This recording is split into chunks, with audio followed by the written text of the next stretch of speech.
Over the past 4 days, 5 Cy Young winners had preceded Kershaw to the mound to start games this postseason.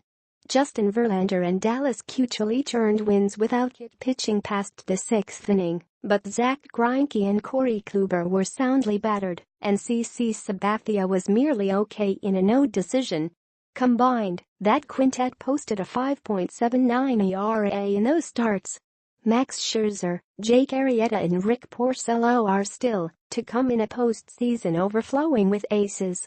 If Kershaw didn't exactly produce the sort of lights-out gem Friday night that would restore his fraternity's tarnished honor for another semester, he at least did nothing egregious to make matters worse, and he pitched into the 7th inning of a 9-5 Dodgers victory that, all told, served as a strong opening statement for baseball's winningest team this season. Kershaw, the consensus best pitcher in baseball and a 3-time Cy Young winner, was blitzed for 4 home runs, just the second time in his 10-year career that he has suffered that indignity, with the last 2 coming on his final 2 pitches to knock him from the game in the 7th. But on this night, he was the beneficiary of an offense that scored runs in bunches, with third baseman Justin Turner driving in 5 of them, as well as a bullpen that capably carried the win home after Kershaw bowed out. The Dodgers, though, are far from being home free in this best-of-5 series. The Diamondbacks will send their top 2 starters, Robbie Ray and Greinke, both unavailable for Game 1 by virtue of having pitched 2 days earlier in the wild-card game, to the mound in the next 2 games, Saturday night at Dodger Stadium and Monday night at Phoenix's Chase Field, opposite Dodgers lefty Rich Hill and right-hander Yu Darvish, respectively.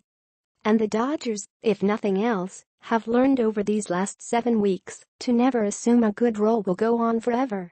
But with everything operating at more or less full function, the Dodgers looked, for one night anyway, like the Dodgers of May 19-9, June 21-7, and July 23, as well as the Dodgers of mid-August, when they were still on a 116-win pace and were pictured on the cover of Sports Illustrated with a headline asking if they were the best team of all time, as opposed to the Dodgers of late summer, when they endured a 1-16 stretch that cost them a great chunk of their invincibility. For a 104-win team that locked down the top seed for the entirety of the playoffs, the Dodgers were an understandably desperate bunch going into their October opener.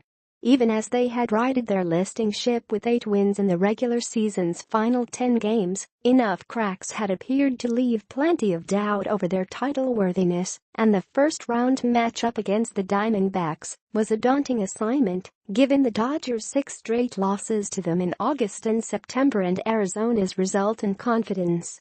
But in the first frame of their first game of the 2017 postseason, the Dodgers, in front of a crowd of 54,707, ambushed Diamondback starter Taijuan Walker for 4 runs before the poor fellow could even record a single out, then dinged Walker's replacement, Zach Godley, for 3 more in the 4th. Turner drove in 4 of those runs, on a 3-run homer off Walker in the 1st, and an RBI single off Godley in the 4th. Even in a postseason, where up has been down and down has been up, Kershaw with a 6-run lead was a pretty safe bet, especially when the big Texan southpaw was as dialed in as he appeared to be Friday night. Kershaw's average fastball velocity this season was 93.1 miles per hour, but his first pitch Friday night was 94. His second was 95. His third was 96. He worked around a leadoff walk to David Peralta, striking out Paul Goldschmidt and J.D. Martinez, who are merely the NL's top RBI producer over the past 5 years and the best hitter in baseball in this season's second half, to end the first. He hop-skipped off the mound and strode into the dugout.